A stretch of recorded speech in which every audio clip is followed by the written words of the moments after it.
everybody. Welcome to another episode of What a Hell of a Way to Die. It is me. It is Nate.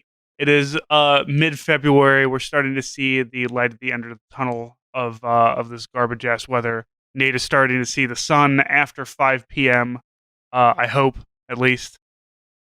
Well, the big story here is that we're having one after another winter storms blown in through the jet stream, which are sort of like the logical follow-on to hurricane season, except the jet stream blows them towards the British Isles. So, towards Great Britain and Ireland. I feel like calling them the British Isles, while that is an expression, is committing a gross act of erasure on the part of the Irish.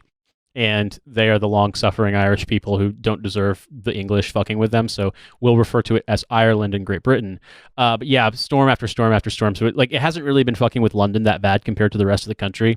We've been getting insane wind and rain, but it's more just annoying as opposed to massive amounts of flooding and, wind damage in other parts of the country. So I'm looking forward to it not being that. I also, joking on Twitter this weekend, discovered from a reply that at least one scientific study has proposed the consequences of a total Arctic sea ice melt, which obviously is like super catastrophic and would take a long time to get to, but we could very easily see that happen in the future. Based on the possibility of changes in ocean current and the fact that we live at a very high latitude here, they forecast the possibility of a 20 degree Celsius average reduction in temperatures in the United Kingdom, which would be interesting considering how rarely it's above 20 degrees Celsius as the peak temperature in this country. That would be interesting. Put it that way. As I was joking with Cynthia when we read that, I was like, so what we're basically saying is prepare to fight off an army of ice turfs. A bunch of women with white hair screaming "Let it go" to everybody who is. So I'm trying to make a Frozen joke there, and it's not. I don't think it's going to land pretty well as a dad. For those of you who are American and don't speak the rest of the world, 20 degrees Celsius is just below 70 degrees Fahrenheit. Well, yes, but what I'm saying is that if the average temperature declines that much, it's very rare that, there's only a brief period of time in the year when the temperature is above 20 or, like you said, above 70. And so obviously we're talking about mean, reduction here, but that would be, this country isn't really prepared to handle anything besides a temperate climate. Like I said, if it gets above 20, people lose their minds because it's a heat wave. And if it gets below freezing, people lose their minds because the buildings aren't that well insulated. So, needless to say, it will be interesting when Britain starts having weather that would be more appropriate for being, on the same latitude as like the fucking northern reaches of northern Quebec or, Saskatchewan, whatever the fuck it is. You know what I'm saying? Which is where you are. That's weather that longitudinally you guys should be having, but the jet streams keep you warm. Yeah, exactly. Northern Europe is warmer than it should be based on its latitude because of jet streams blowing warm water, basically warm ocean current and warm air coming through. If that changes and this place becomes really cold, it will be interesting. So that's on the menu. But other than that, it's just another day on a normal island. The Prime Minister's special advisor has hired a person who really likes eugenics. Thinks everybody should be on a version of Adderall from birth. It's normal day, normal country, normal people, and we're here, but we're talking about something less catastrophic, also more significant, perhaps. We're turning a corner. We're turning the 489th corner. I was going to say, in Afghanistan. We've turned the corner in Afghanistan so many times, you would think that we were actually running around in a giant rat maze, which we might be. But there actually has been a breakthrough development with regard to a potential peace deal with the Taliban. So I'm quoting from a story in Military Times that said that senior U.S. officials said Friday the United States and the Taliban have reached a truce agreement that will take effect very soon and could lead to withdrawals of American troops from Afghanistan. The officials said the agreement for a 7-day reduction in violence, this is in quotes, to be followed by a start of an all-Afghan peace talk within 10 days is very specific and covers the entire country including Afghan forces.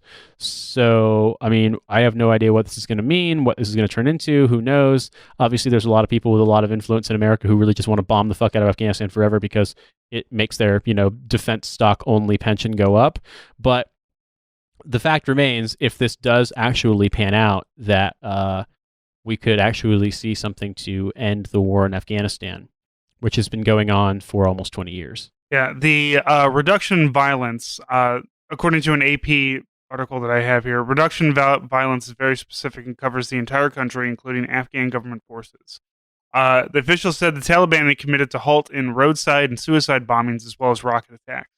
So it's not a full peace treaty, but they are going to stop blowing people up, I suppose. Well, I mean, I guess it's just more of like it's meant to be a gesture of good faith, and if that does take place, then they can then turn around and say, okay, time to negotiate, have peace talks, and if that happens, then the U.S. is basically saying, if you commit to this in good faith, we're willing to negotiate for the removal of American troops. Right, and you have to understand, like, the people who are dying in Afghanistan are like the Afghan security forces. We lose a soldier here and there, but like Taliban is fucking up the local security, the local police, army, everything like that. So the fact that this is blanket covering everybody is pretty big. Hey, stop bombing the shit out of things for a week, and we'll see if this holds up. Though, Nate, I was always told that we should be worried about not negotiating with terrorists, and what's the other one that everybody loves? But what about the little girls in Afghanistan? And like this is. I mean, you're the father of a daughter. I mean, apparently that gives you right to talk on the subject. That's what everyone always qualifies their statements with in America. And I guess to me, it's just sort of like lots of little girls in Afghanistan are dying in fucking bombings and IEDs because we've been occupying that country, and there's been a guerrilla war against us and against an unrepresentative government for 20 fucking years almost. And so as a result, like it's a stupid talking point that means nothing because, as I observed, over 10 years ago, in most of the places where the insurgency is the most active, there's this notion that we've freed Afghanistan from misogyny is a complete joke. That's not the case at all. Most children don't go to school, much less girls. Like boys don't go to school. No one goes to school. Why? Schools are closed. Why? Because if the schools are open, the Taliban bombs them, or the insurgency bombs them. I mean, like parents don't want their children to die, or the parents don't want their kids to go to work because their kids have to work on their farms so they can survive and they can eat. Like, it's just a way more complicated situation, and I feel that I know a lot of people don't want to hear this, but we're not doing any good at this point, and anybody that's telling you that we have some moral obligation to it doesn't realize that A, nothing we've done has worked or made things better, and B, nothing is going to change. Like, no, the deductive reasoning here requires you to ignore all the evidence for literally 2 decades to be able to say, oh, things are going to change. The bull in the china shop has already gone through, and you can't ask the bull to fix everything in the china shop because they're just going to break more shit. So, thumbs up. I hate it when the bull in the china shop is like, damn, I broke shit. Let me call in a JDAM. You know what? The china shop's not a problem anymore if you atomize it with Moab. So, in theory, it works. So we're gonna raise our glass of morning coffee in toast of these peace processes, hoping that this does lead to the end of the war in Afghanistan, the complete U.S. removal of forces, which would be a good thing. I think that there's too many Toms Cotton and Lindsey's Graham in the American government for it to go unabated because they're horny for war and even hornier for defense contractors. But at the same time, it's a positive development. And while Donald Trump is a moron, he can go fuck himself. His priority, or his government's priority, of trying to end the war in Afghanistan is at least an unintentional good byproduct. I mean, fuck him into the sun, but right. If nationalism is going to work out for us for just this one time. I was going to say, if Trump does end the war in Afghanistan, I will begrudgingly say thanks, Trump, before saying go fuck yourself. I hope you parody redacted on your golden toilet. It's nice to see that there's a possibility of things ending in Afghanistan, but of course the broader war on terror is not going anywhere. The AUMF is not going anywhere. It's just I want us to end the war in Afghanistan, but that is really just kind of a symbolism thing. Just like, look, we're no longer there. And it's like, all right, now let's work on the other fucking 15 countries that we're in for some reason. So just think about everywhere from Syria to Niger. Where the basis of it is that it's a quote war on terror, and we're fighting terror in one way or the other. And like on the surface, yes, that is what we're doing. But also, why are we there? Why is it on us? And it's always going to turn into the same thing because it's a defense contractor. Afghanistan was just the first. So I feel like Afghanistan really loses, and I say loses out, air quote loses out on this one because it's the first where the war on terror like really began in earnest in 2001 after 9/11. So it's always going to be the one people are like, we got to get out of Afghanistan, this war on terror. And, and without like realizing that the war on terror itself is the thing that's been going for 20 years. So anybody who is still dying in these other countries that are in the Middle East that we're in for no real reason might as well be dying in Afghanistan. And the thing, it's nice that, we're not the ones doing the most dying, but the other side of that is that we're destabilizing the region so much that we're just letting people kill each other in these areas. So, I mean, thumbs up to peace talks with the Taliban, but I just don't like on a global scale as somebody who started out in the military being like, oh, we're just trying to help the people around the world, into we are a global threat and the military should at best be pulled back to America, and not be anywhere else, and at the most completely dismantled and scattered into the wind. This doesn't really change anything, other than it looks good on a postcard. I love the idea that our podcast started out with like let's offer some left perspectives from people who are military veterans, and it's turned in 3 years later. It's turned into debathify yourself. Yeah, I definitely think that if this does actually end the war in Afghanistan, then it'll be unalloyed good because sure. Even if you were willing to consider we were trying our best, and I mean I can at least understand people who believe that we have tried our best. It has failed for the better part of 2 generations of military service at this point. We just need to stop it. However, this isn't the only thing we want to talk about today, and while we could belabor the point, we've talked about Afghanistan quite a bit over the years, we want to talk about something more pressing on the topic of national security and how we stand by our warfighters. Specifically, we want to talk about whether or not it's good and cool for our troops to receive personalized greetings from porn stars. Because, believe it or not, as the troop-centric online economy grows, there's now a website called Cam Soda, which may have existed for a while. I've never had any interest in cam girl stuff, so I don't really know much about it. That offers you the option of paying for something they called camo cards, where a porn star will make a personalized greeting to your loved one who is deployed or serving abroad or whatever. I'm going to read some. The headline, this article is from Military Times. This adult site will let you send deployed loved ones customized messages from porn stars. It reads, special occasions for loved ones are known to test the creative boundaries of even the savviest romantics. Spend enough Christmases, birthdays, anniversaries, or Valentine's Days together, and the flame of passion that once burned as bright as the eye of Sauron may fizzle to a solitary ember mired in a damp abyss of infinite meh. Valentine's Day 2020 might be in the rearview mirror, but the next red letter day remains ever lurking just around the corner. Fortunately for all, one adult website has launched an initiative to spice up relationships with the gift that keeps on giving, porn. Introducing Camo Cards, a video greeting service brought to you by porn web connoisseurs Cam Soda that allows users to book personalized greetings filmed by porn stars to be delivered to your loved ones deployed overseas. Choose from a list of American patriots that includes the film stars Brandy Love, Lisa Ann, Sarah J., each of whom are setting time aside from their busy schedules to support deployed service members and completely free of charge. Now, I didn't realize it was free of charge. That's wild.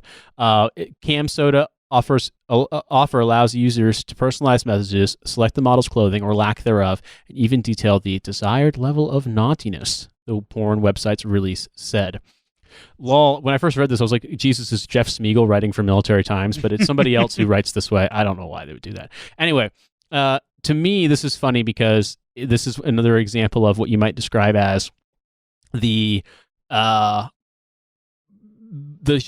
gray market troop economy. This is obviously like a ton of free advertising for them, for doing this. But it's interesting that we're at the point now where, I mean, let's think back, Francis. You of of the folks that have been on this show, we've only had a few people who are old enough to have been deployed in like '01, '02, '03. A few of them here and there, but it's more rare. I'm younger than that. And you joined the Army in 2000, but you didn't get deployed, correct me if I'm wrong, for the first time until 2004. Right.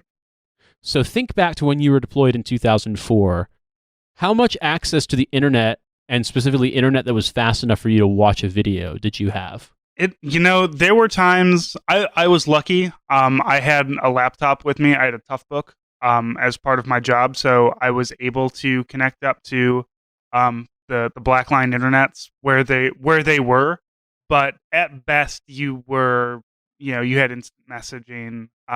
You could visit websites if you waited long enough for and back then the internet wasn't very fast, but neither were websites themselves. You had MySpace. As long as somebody didn't put too much of that like GIF glitter bullshit on their MySpace page, a MySpace page would load pretty quick. But yeah, you didn't have the internet very much, but also it just wasn't as, I guess, social media really wasn't there yet. At least not in the way that we have it now. So it wasn't that big of a thing to get onto the internet. It was just kind of a, hey, here's a way to talk to your loved ones back at home, I guess. So, I mean, certainly we weren't watching personalized porn messages sent to us. Yeah, I mean, I was thinking about this, that when I was there, we had internet in the MWR facilities. And me as an officer, I had a computer for my job. And most officers did. I found that I think our equipment arrangement for most platoons basically allowed the platoon sergeant and the platoon leader to each have a laptop. But obviously, most squad leaders, team leaders, etc., they didn't have work laptops. And so people, typically soldiers at that point, laptops, you could get them cheap enough, would have them.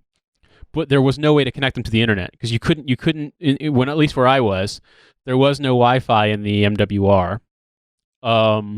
There was no way that you could like technically or legally connect your personal device to even the unsecured internet line.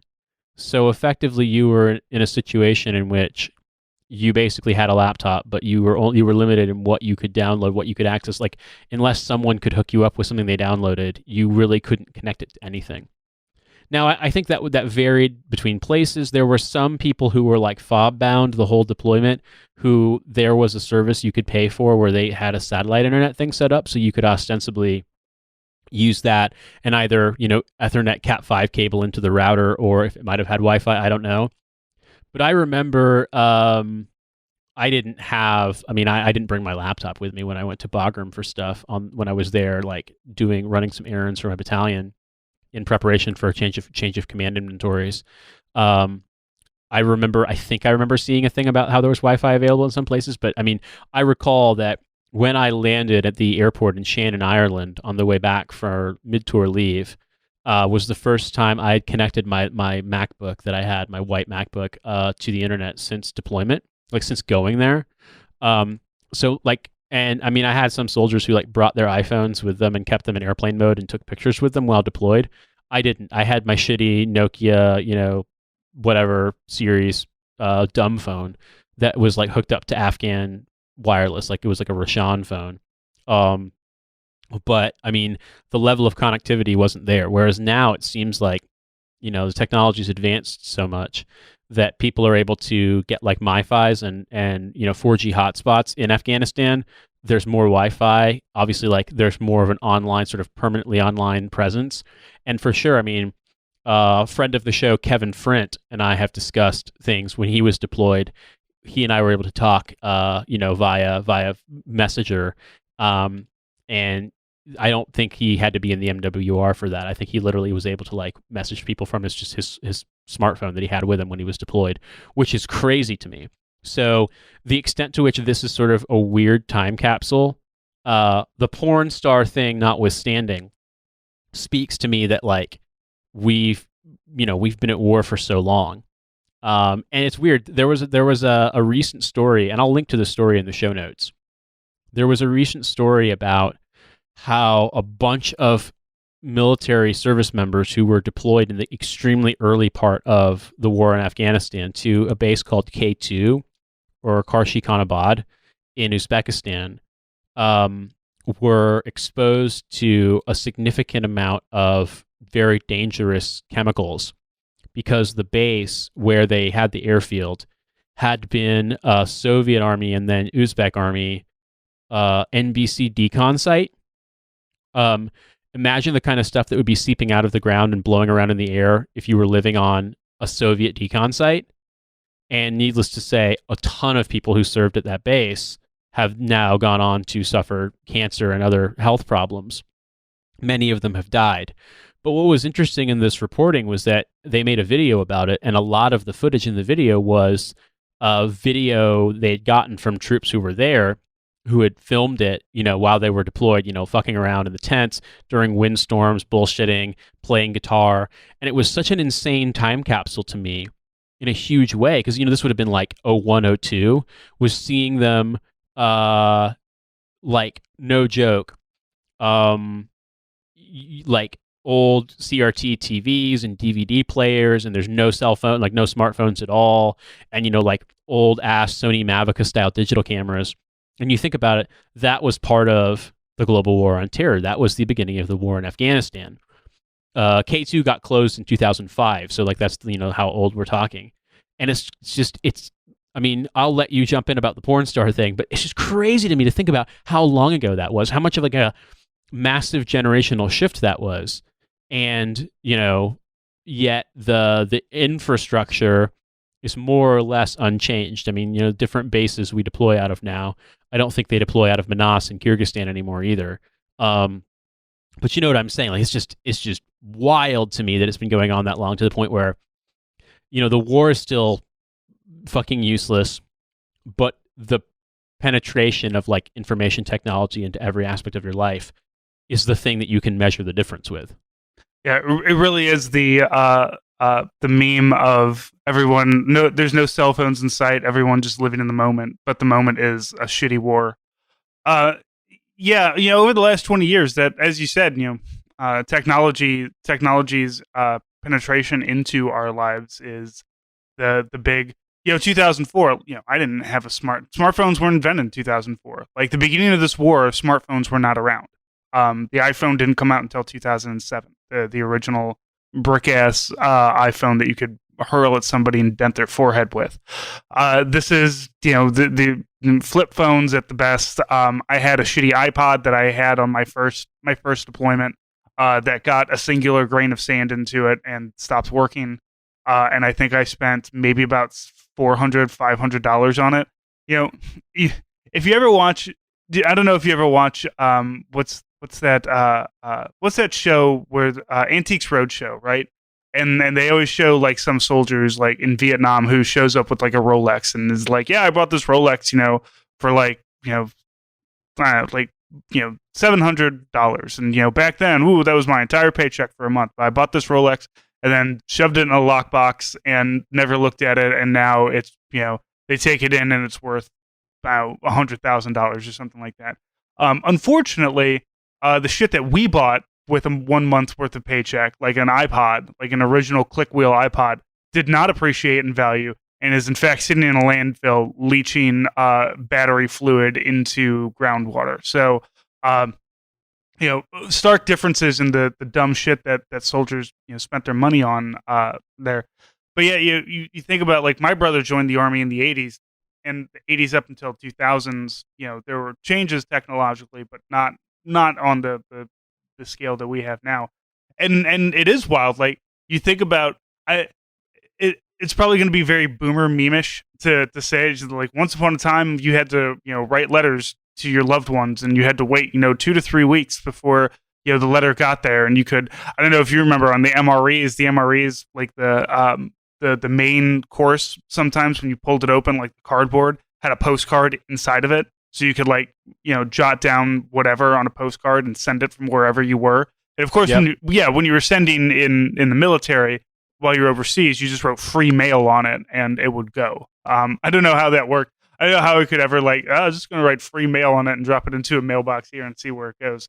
But you could you could do stuff like that, and now the kids these days are sending each other freaking booby pics, sending each other porn stars. With God damn it, Nate. Um, and this is kind of in the line of Cameo, which where you can pay for a random A list, B list, or C list celebrity, depending on how much money you have, to send a video or a note. Famously, Mill Twitter did that to Tom, the tank guy, with Tommy Loren, media and conservative darling Tommy Loren, for his birthday while he was deployed, and he absolutely hated all of us for it. So I guess this is, I mean, who's paying for this? Like, honestly, like, I can just get porn, but I guess maybe, like, if you could get something a little more personalized, like, hey, can you just shake your boobs at my friend who's deployed? He's been feeling really down, and he just really needs his favorite from MILF Hunters to shake boobs at him on the internet. I don't know who this is for, but I'm sure somebody bought and paid for it somewhere. Yeah, I mean, but I hold to my idea that this is most likely just, I mean, it's free advertising, but the story here, I mean, it's funny to envision what kind of embarrassing, just full cringe kind of shit would get filmed, and how a person might wind up feeling if they received a personalized porn star greeting while deployed, especially like the naughty version, because it's just like, sweet, well, now I'm extremely horny while I'm deployed. Cool. This is going to work out great for me. So, I mean, but I there's a part of me that's sort of laughing that, in the same way as, there was a service where you could make custom cardboard cutout stand-ups of yourself so your kids could be like, oh, my dad's at home, even though it's a cardboard version of my dad because you're deployed. These are just, in a way, weird kind of refractions of the culture that we live in, and how the war has become normalized to the point where it's just sort of another aspect. It's like some people are into tattoos, some people are into vape shops, some people are into being deployed. You know what I mean? Like, it's such a niche in the society we live in now that there's not really a lot of interrogation about, our longest war prior to this one was the Vietnam War, and that there was U.S. involvement in some capacity from the 50s. I mean, because the U.S. was assisting the French before the fall of Dien Bien Phu, to basically the point at which the U.S. embassy was evacuated in Saigon in 1975. I mean, I think the last military casualties were around that time, and legit there was, and I'm not joking, there was a point at which an American just like security detachment got left behind during the evacuation, and when they realized this, they had to pull a bunch of strings, like, fucking hell no, we're not leaving this. But there was a possibility in the tail end of the war that, like, a squad-ish sized element of Marines were just going to be left securing an LZ and, abandoned to the North Vietnamese in 1975. So the U.S. was fighting that war for an extremely long time. However, the conventional troop involvement, as far as us having troops who were getting deployed, who were on the ground doing, battalion, brigade, regiment-sized deployments, that was actually for a much shorter period of time than our involvement in Afghanistan and our larger involvement in the global war on terror, which, as you pointed out, Francis, has expanded now to be, everywhere from the Philippines to Niger to sub-Saharan Africa, in places like, doing weird anti-Coney stuff in fucking Uganda. It involves us deploying troops, notionally on GWAT funding to, go and train people in, I don't know, in Tunisia, or, it has us having people in Yemen, obviously the whole Syria, Iraq conundrum. And it's just, it's kind of insane when you think about the way in which Vietnam was this contentious thing that we were like, we can never do this again. And it seems when they said we can never do this again, what they meant was we can't have so many Americans die that it becomes newsworthy ever again. But as far as like decades long wars, yeah, we can totally do that again. Yeah, I mean, it seems to be working out for us for the last 20 years. I mean, we haven't killed too many Americans, and everybody's making money. I'm not making money, but everybody else seems to be making money and having a good time. So I guess that works out. Well, here's the thing though. The porn stars are now cashing in on it. Porn stars know the troops are horny, and they also want to be above board because, I mean, quite frankly, they don't want it to be like, hey, we're going to send a video so you can cheat on your spouse, because that's not good publicity when you're trying to gun for a troop audience. So they found a niche angle to get involved, and cool, I mean, there it is. But to me, it's hard to look at that and not be extremely depressed. So that being said, we also wanted to pivot because, once again, this is tangentially related to our previous point talking about the potential peace deal. And whenever we get on the topic of Afghanistan, there's a lot to talk about. There's a lot of sort of big concepts to throw around, but it winds up being really depressing. And so we're going to talk about an essay from the Modern War Institute about officer professional development and whether or not the military spends money on it, whether or not the military, or at least professional development and self-development, not just for officers, rather, but also for NCOs and soldiers.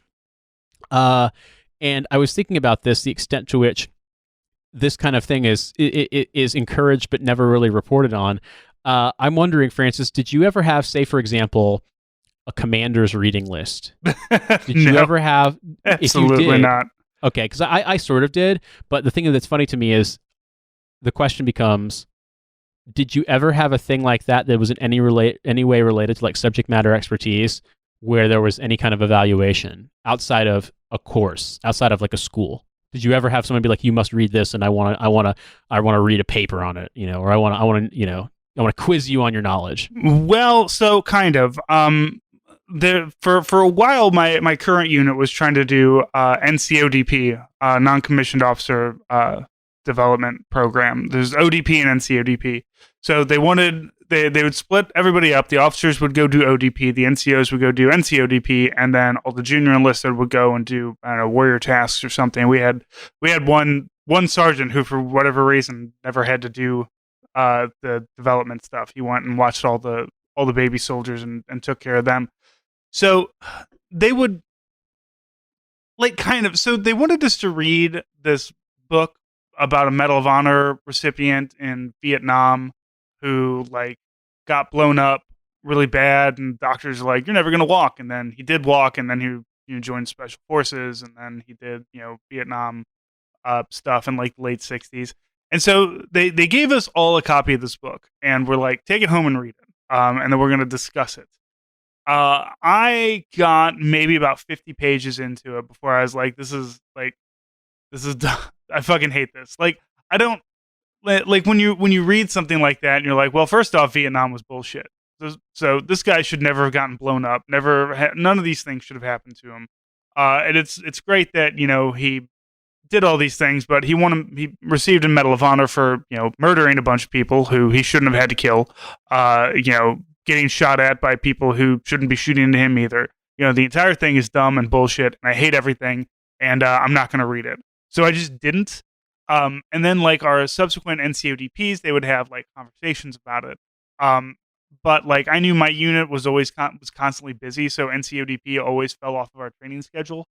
I think one time we did a thing where we kind of talked about it, and the sergeant major who was running it, she kind of realized that none of us had read the fucking book. And for various reasons, some people just don't read books. Me, I don't read these kinds of books. I never got called on, so it was never a thing for me. But that's really the only time that it was a set, all right, we're gonna talk and we're gonna do this, and I want you to read this. And it's supposed to be inspiring to us or something, but it's just a dude's life. I can come up with a whole bunch of other books that would be better for shit. Give everybody a copy of The Art of War. It's dumb, but at least that's a jumping off point that you can go off of. This is just a biography about a guy who got a Medal of Honor in Vietnam. Like that's not. I don't know. It was just weird, and I didn't understand it, and I did not feel professionally developed by reading any of it. Like I went and looked the guy up, and I was like, yeah, he's cool guy soldier and all, but like still, this is on the grand scheme of things and the whole global scale of whatnot. None of this should have happened, and this is nothing to be proud of. And so thankfully, I never had to stand up and be like, anyway, everything we do is bullshit. I'm a hard leftist, and the military should be dismantled. Anyway, I've got 2 years left on my contract, so really that's it. That's the only I never had a commander's reading list. I'm sure that like there were reading lists for like the commandant or the general's reading list or something, but never like my commander. I never had a commander like a captain or a field grade or anybody who came down and was just like, hey, you should read these books for development. Nor would there ever be a let's all sit around and discuss these books. It was always just a here's the books. I think that there's always a commandant's reading list, right? And then everybody gets mad at it because like nobody in the military reads female authors, or like sometimes there's like one female author on it. So even reading lists kind of seem like bullshit, and it's never anything fun. Like I don't want to sit around and read like fucking military theory and all. Like let's read. What's wrong with putting like the Lord of the Rings trilogy on there too? Oh, Jesus Christ! I was thinking about this because I remember there was a reading list for our brigade for deployment to Afghanistan, and there were a number of books on there, and some of them were quite good. I mean, there was Regard and Variety, The Bear Went Over the Mountain, which is a guy, a army scholar who learned Russian, translated what was effectively a big AAR from the Soviet military about operations in Afghanistan, which is still useful. I mean, it's interesting to read and learn from their perspective, even if it's not directly applicable.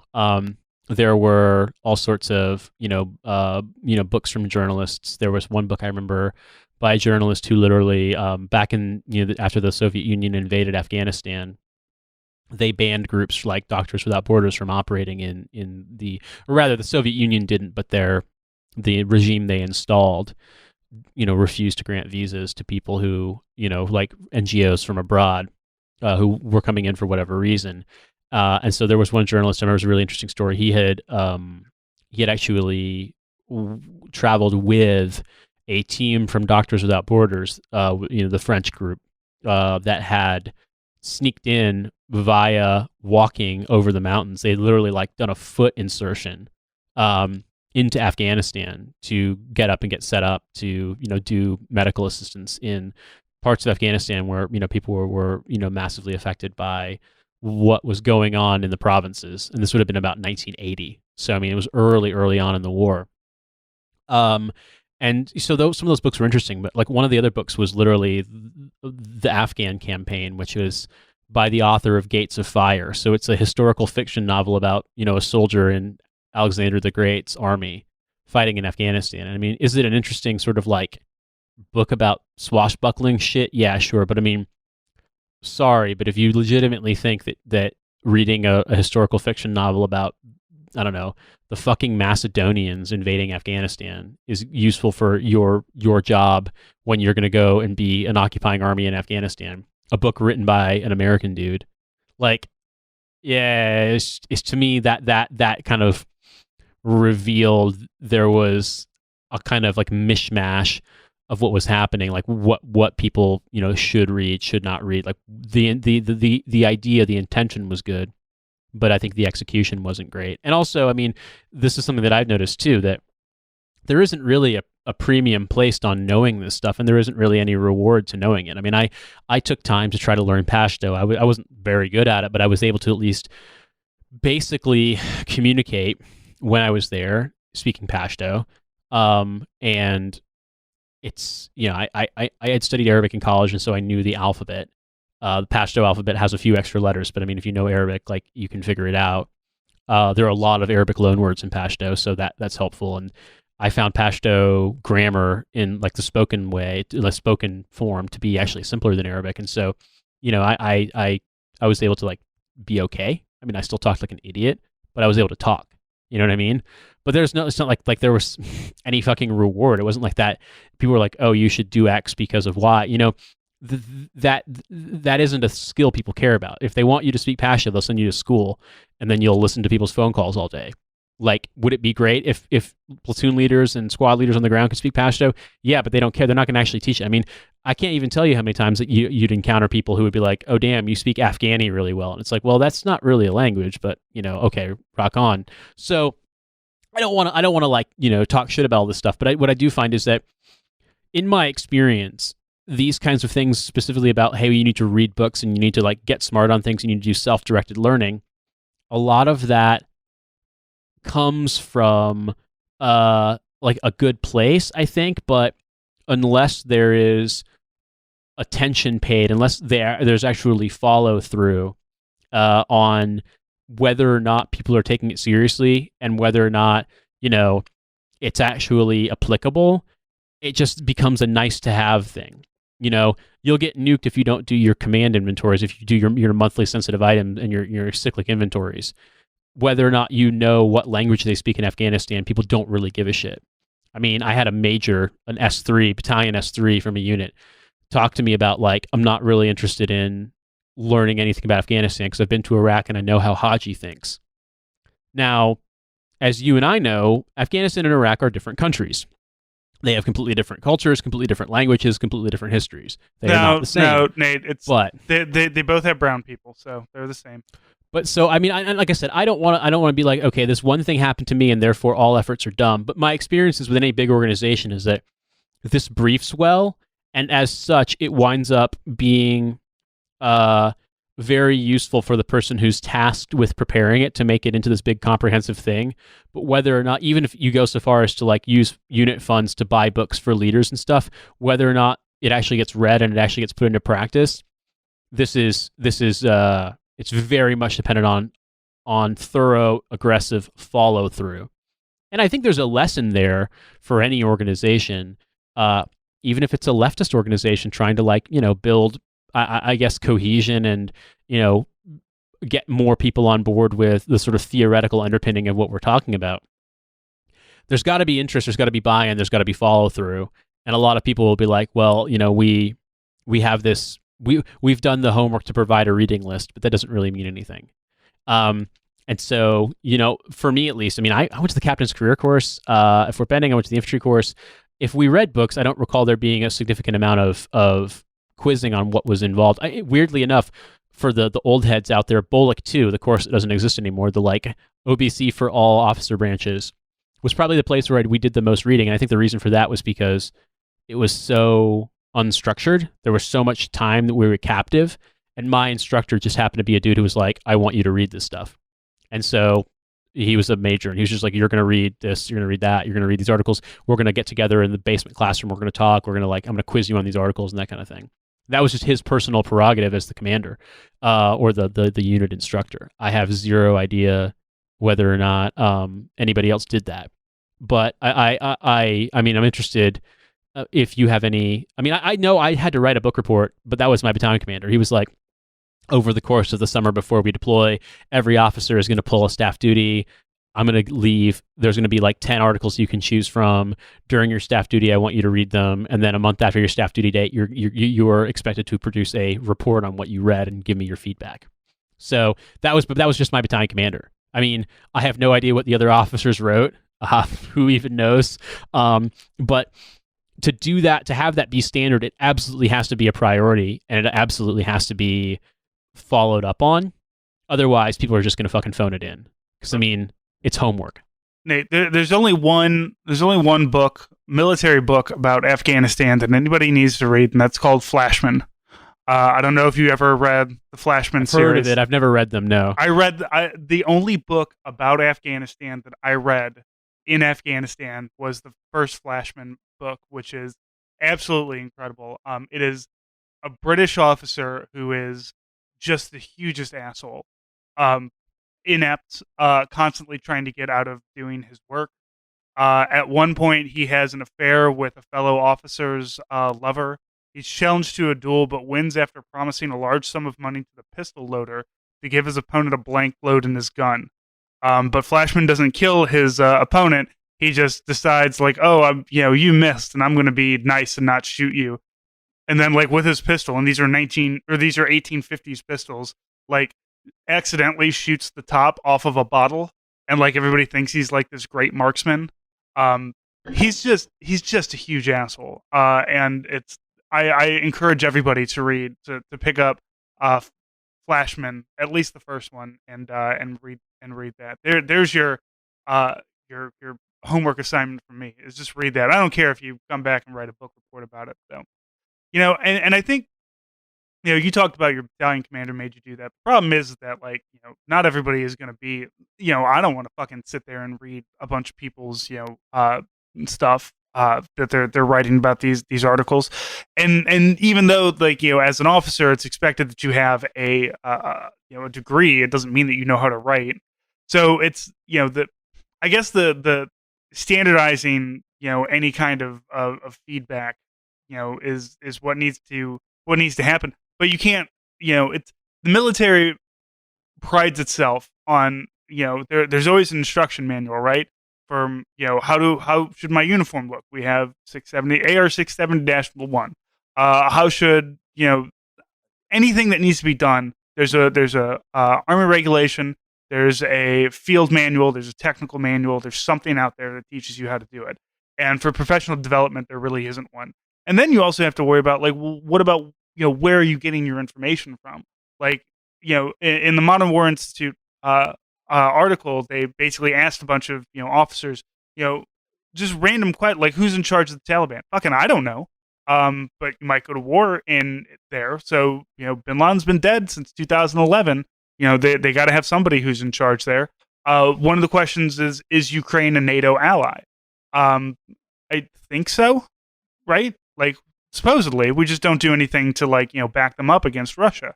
So the next question becomes, where do you get your information? Like what should you be studying, and where should you be getting all of your information from? Because I can't search for anything on YouTube without suddenly getting Ben Shapiro screaming at me about how trans people aren't real. So you have to have the not only somebody who is willing to make you do the work, quiz you on the work, but also give you work to go over that has been vetted properly for being good information. Like, what about a podcast? Like what if some commander was just like, listen to these shitheel lefties who claim to be veterans and then give me a report on it? Like, sure, maybe we'll radicalize a guy or two, but like, what's the point in something like that if or what's the point of like learning some kind of history thing if it's coming from somebody who's not necessarily a historian or has I think of about some of the dumb on like it, the Tiger's Way fucking books that got sold in military clothing sales. Some of the dumb shit you could buy there. And do those books make you subject matter experts? I don't fucking know, but I kind of doubt it. Similarly, it would be hilarious if a commander was like, I need you to listen to Hell of a Way. And it's like, sir, I've learned the military is bad and Mullah Omar is dummy thick. And it's just like, well, cool. You definitely used your time judiciously there. But I also think that genuinely, I would be interested in hearing from people both from a military perspective and from a non-military perspective on these kinds of like self-directed learning things, what they found to be effective, what do they think is actually useful versus just like a bullet point on a after action review of what I did great. But ultimately, the thing in is the military, I mean, just the personal development has to come from the person. Professional development. For me, I work in IT. My professional development is very self-directed, and I have goals and whatnot that I'm supposed to follow. But like, I direct myself because I need to, like, I want to learn more about this. I want to learn more about that. It's and you can have somebody come down and say like, you should learn about these things, but even in my civilian job, I'm not quizzed on these things later. It's a hey, this is some good information. You should take it in. And if it's something that's like, I'm not interested in this, I don't care about this, This isn't something that affects me, and maybe it would be a benefit in some way, but I would rather go these other directions and learn from those things. That's why, like, personal and professional development is always kind of a weird, a weird place, like, because then you just have a bunch of people reading Message to Garcia, and not really and doing bad takeaways on something like that. If you don't have somebody like you said who gives a fuck enough, like, it's not just I want you to do the homework. It's a leader who needs to give a fuck that you're getting the lesson. And if you're not getting the lesson, if you're not getting the proper, if you're not getting what you should be getting out of it, is able to direct you into getting that, or at least direct you into realizing it yourself, or something along those lines. And it might even be so simple as just like a good lending library, which, to be fair, my battalion had, and I think that is kind of like a normal thing. And just making sure that the books that are in there are good. I remember I read Bernard Fall's book, Hell in a Very Small Place, the Siege of Dien Bien Phu. I got that book from the 1501 Learning Library, which is at like battalion staff duty. So, I mean, stuff does exist. But I would also argue that there are other things that would be useful. I remember one of my commanders was like, you should watch the movie Breaker Morant. It's a great example of sort of how one deals with being given impossible choices as an officer. It's a great movie. I definitely recommend it. But do you want to talk about a not great movie? The 2002 Christian Bale film Equilibrium, which, on suggestion from a viewer, we reviewed for this week's bonus episode, another instance of our Is It Fascist movie reviews. So I'm going to play about 10 minutes of that, and y'all can hear it. If you want to hear the whole thing, it's only $3 a month tier for all the movie reviews and other like video game reviews as well, available on the Patreon, which at this point there are dozens of them. So I'm going to play that, and then you tell me what you think. The Resistance, everything with the Resistance seemed really, I don't know, like, it just seemed really weird. Like, they're just living in the sewers, but they're really super clean sewers. And they're just like, yeah, exactly. we all just... like, we're this terrorist group that fucking operates like the Red Army faction, with the goal of, I don't know, building your grandma's living room and having like fucking leg lamps and like old Mickey Mouse figurines like that. Was it because those conjure up emotion somehow?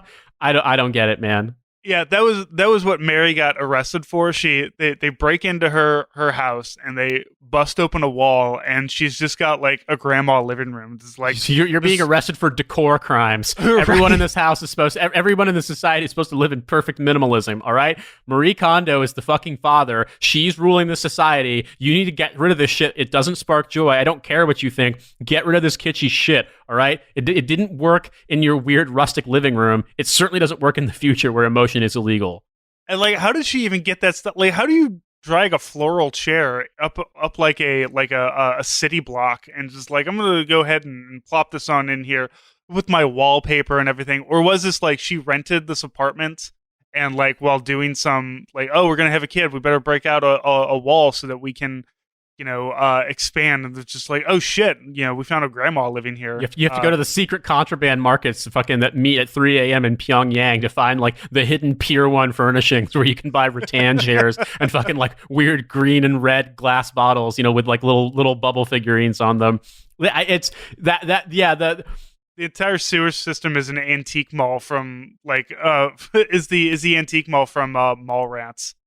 I mean, it makes me think about I've never seen the Netflix production of The Man in the High Castle, but I've read the book, the Philip K. Dick book. And a significant amount of that book revolves around the idea that in this fascist future America where, the Nazis rule half of America, the Japanese rule the other half, the Japanese sort of business, culture, society overlords, the oligarchs, are obsessed with buying, trading, collecting objects like these, but specifically objects that were present for historical moments because they believe that the objects themselves have been imbued with historicity. So, a wooden picture frame from the 1900s means nothing, but if it was on the wall of, the office where the American surrender deal was signed, then all of a sudden it's really important. And so one of the characters is basically an antique dealer who trades in objects with historicity. And so that's just like a way of making that sort of thing make sense if you want to do this sort of world building, but it's not really explained in the film. Instead, it becomes an exercise in kind of like academic evaluation of your ability to do set design, which to me just isn't that interesting. Yeah, it wasn't. I just feel like I feel like everything could have been done a little bit better. Like you could have improved this movie by 10%. You could have improved this movie 10 times by putting 10% more effort into some of the things, and that's absolutely one of them.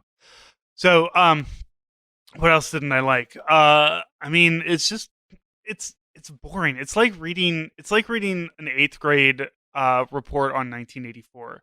You know, where like everybody where it's like the 8th grader, you know, a 12 or 13-year-old understands the basic themes but can't really go deep inside of it, you know, can't really get a deeper understanding of what's going on and what's happening. And, you know, it's like the first time I watched Brazil at 16, and then when I rewatched Brazil again at like, you know, 28 or something, I was like, oh, okay, I see a lot of things that I missed the first time around, which is fine. Well, I was going to say, which is fine, but, you know, which is fine for an 8th grader. I'm not going to try to, you know, knock the 8th grader for not having the deep insights that come with age. But, like, this is a movie that was made by an adult. Like, you should have a better understanding and have better, like, I mean, all the plot holes that you said, like, why are these cartridges, like, why doesn't he have to turn in the empties? Why are they made out of glass? Why are they so easy to break? Why is it that, like, you know, like, look, imagine all of our days, like, and you had to take a dose of something 5 times a day. Like, literally, you have to take this hypo 5 times a day, load it in, hit it to your neck, and hit the button. Like, is anybody thinking that they wouldn't, like, oh shit, I dropped one, or I missed a dose, or like this society, like, based on rigidly keeping to a schedule, would not last in America beyond like 3 or 4 days. Well, also, I was thinking too about this because this predates so many things, you know, in the same way that, like, David Foster Wallace's Infinite Jest has this idea of, you know, a future in which basically all of this entertainment is available on demand, but it's a physical medium that has to be sent to you. And so there's this whole, like, hypothetical dystopian sci-fi world of you know, speculative fiction, you could call it, of how these things are distributed. But it basically, we have something similar now. It's called the internet. But the book was written in the early 90s, and so the idea of there not needing to be a physical medium, like, that didn't occur to him.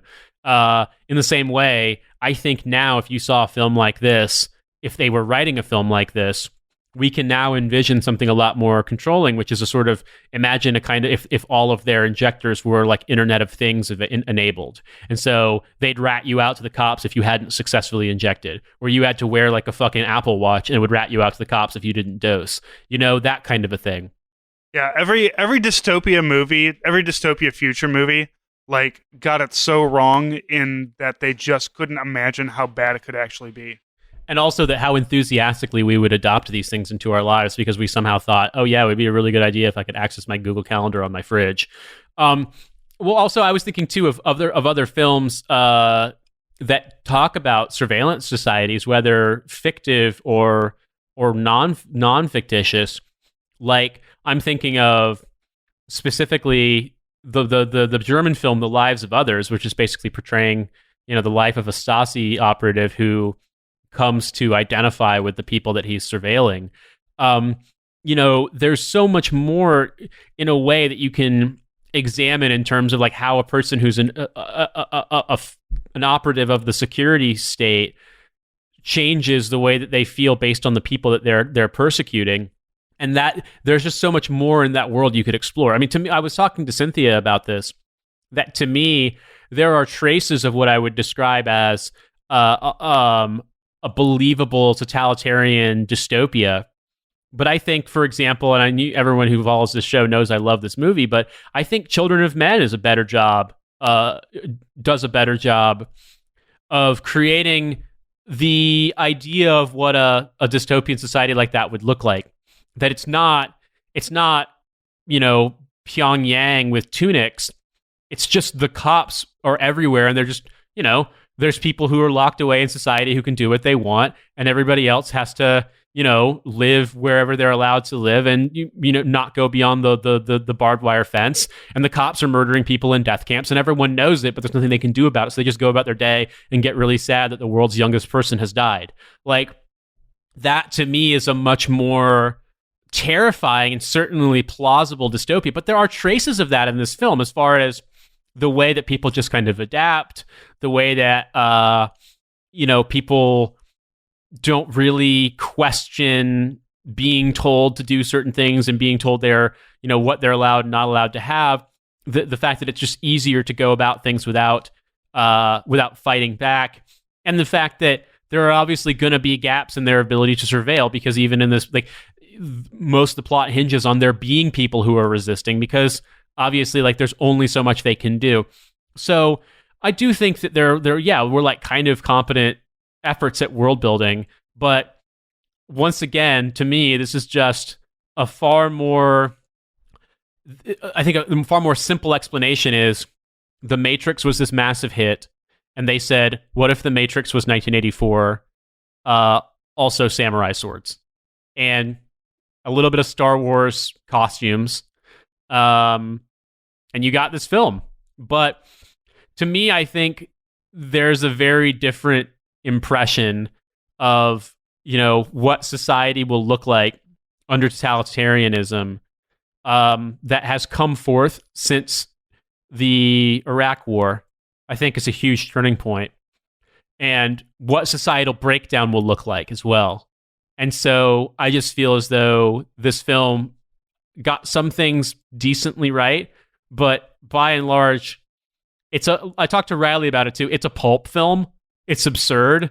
And some people might be able to look past that and say, okay, whatever, like, it's entertainment. I get that.